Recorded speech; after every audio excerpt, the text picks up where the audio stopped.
What's up, Radar Cars family? Today we're going to be installing these nice red slimline BMR jacking rails to the GT350.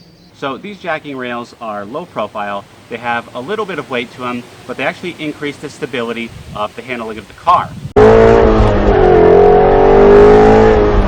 They also allow you to jack up your car without destroying the undercarriage of your car. Although you're not going to be able to see these from outside the car unless you're under the car, I got the red just because I like the black and the red and it looks good.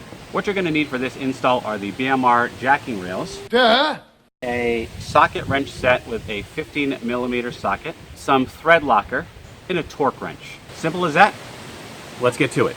First, line up the rails. Find the shorter of the two, which is this one. That's going to be your passenger side, and that's where you're starting first. All right, so if you don't want to jack up your car first, what you got to do is look for the first pinch weld here on the passenger side, which is right here, and then look for these two 15mm bolts.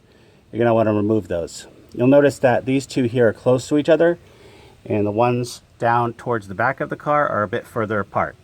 All right, it's a little bit of a tight space, but you got to do what you got to do. Recommend gloves so you don't skin your hands on the pavement.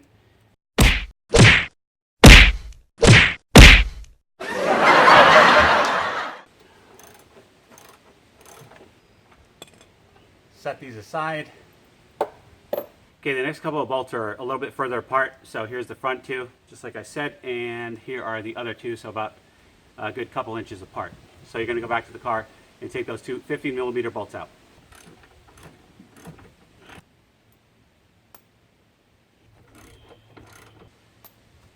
Now, even though it's gonna go under the car and no one's gonna see it, I still don't want it to get scratched. So I'm gonna just put this down, came from the packaging. Line this up thusly. Pop these into these holes, just like that. You can see the little blue here where the thread lock was. So we're gonna just apply a little bit more thread lock on that before we put it back in. Put a little dab of that on there. Okay, you're gonna wanna have something help you to hold this up under the car.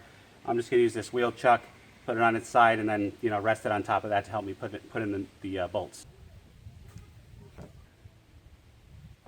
What I'm doing to align this is I'm sticking the tip of my finger through the first hole and finding where the bolt goes with my finger and lining it up that way. Now I'll just put this first bolt in by hand. All right, first bolt's hand tightened. Now I'm going to hand tighten the last bolt just so it holds it up. By the way, I also highly recommend knee pads for this job. Go! Tighten her up. Don't forget we're going to need our torque wrench, so don't over tighten. Set your torque wrench to 63 foot-pounds. All right, torque each bolt down. Let's take a look under there.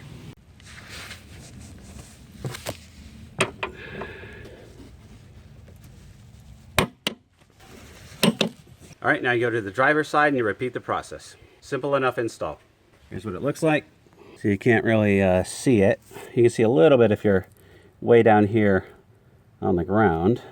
Basically, you guys know what it does. It just protects your plastics here so they don't get all crushed when you jack up your car. And I do like that there is actually a performance benefit. It does stiffen up the chassis a little bit, making handling a little bit better. Driver's side's done. Easy install, say 20-25 minutes tops. And now we're going to use these to change the oil. All right, so these add like 12 pounds to the car. Not too horrible. And like I said, they're supposed to increase the handling performance of the car. And I will be testing that around corners. You know that I will. But in the meantime, we're going to use them to jack up the car and change the oil, and then next weekend we're going to put on the Corsa X pipe. All right guys, always remember the motto, always be kinder than necessary. No matter what you do, always go flat out.